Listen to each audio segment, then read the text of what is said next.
Hi, I'm Susie Newhan from Birkbeck, and I'm going to be showing you how to solve and factorise some of the harder quadratic equations.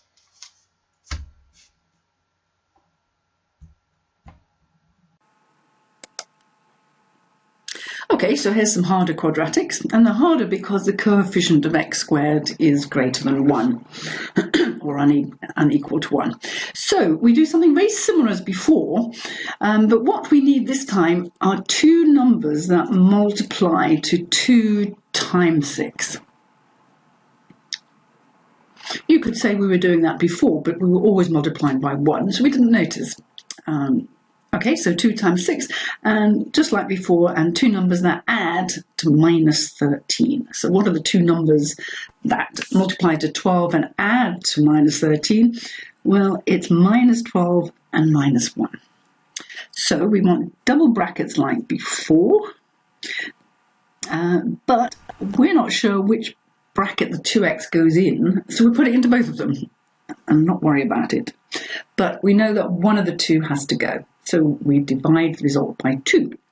Our two numbers go in, just like before. Now we've got to cancel this out wherever we can. Now we can see it won't cancel out there, but we can cancel out here. So the 2 is going to cancel against the 2x and become a single x, and against the 12 and become a 6. So this is our factorisation. And as before, two things multiply to make 0, so we assume that they are both negative, both equal to 0, which implies that x equals 6, and 2x minus 1 equals 0, which implies that x equals a half. So there's our result. Let's just do one more. This one is a bit more like an economics application because it's got q, but we do the same thing. Two numbers that multiply to 3 times minus 6 is minus 18, but add to minus 7. What are those two numbers? Well, thinking about it a little bit, it is 9 and 2, so minus 9 plus 2. If they multiply to negative, then one must be negative and one positive. And the biggest one will always have the same sign as this number. So, like before, we put it into brackets. Again, we've got a 3q. We're not sure where the 3q goes, so we'll put them in and take 1 out. Here's our minus 9. Here's our 12. Well, it's not going to cancel out with those two, so it will cancel out with those two. Q minus 3. So here's our result. 3q plus 2 equals 0. So hopefully you can see that q equals 3 or q equals minus 2/3. Set them both equal to 0 and solve. So finally, let's just do one more, a harder one. Okay. Just check that I'm on the screen. So here's a slightly harder one, but we can still do it the same way. So we're looking for two numbers that multiply to 10 times 6, 60, but add to minus 19. So not immediately obvious, so we need to look at all the factors of 60. Well, there's 60 and 1, there's 30 and 2, there's 10 and 20.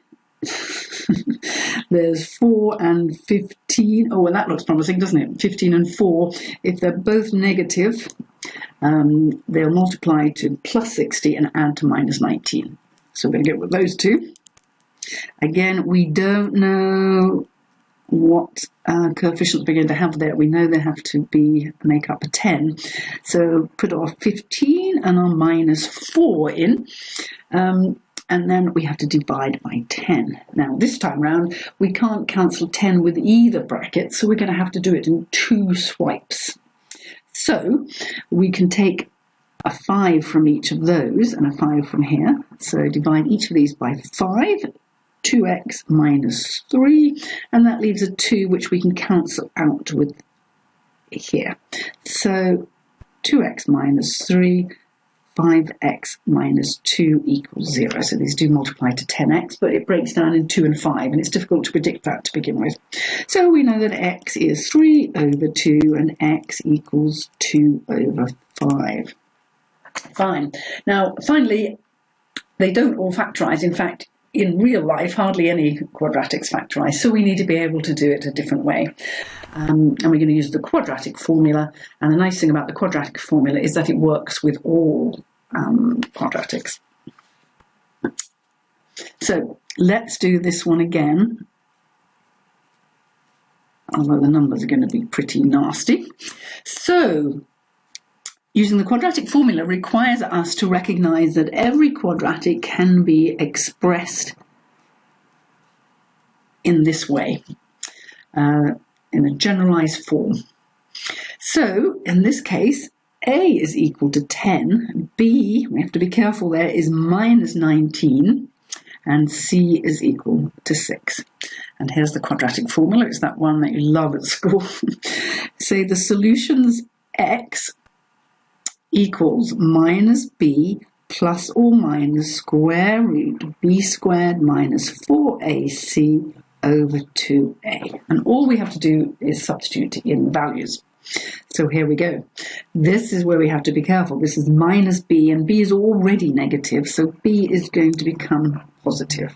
So it's 19 plus or minus 19 squared. Right, we worked it out. 19 squared minus 4 times 10 times 6, 2 times 10. So I'm just substituting a 10 for a, etc. So that's going to be 19 plus or minus 19 squared minus 4 times 10 times 6 is 121 all over 20. And the square root of 121 is 11.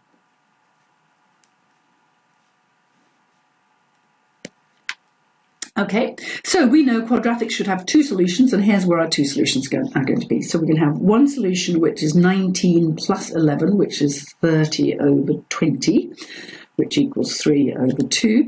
And the other solution is 19 minus 11, which is 8 over 20, which equals 2 over 5, which I believe are the same results we got last time. 3 over 2, 2 over 5. So that works.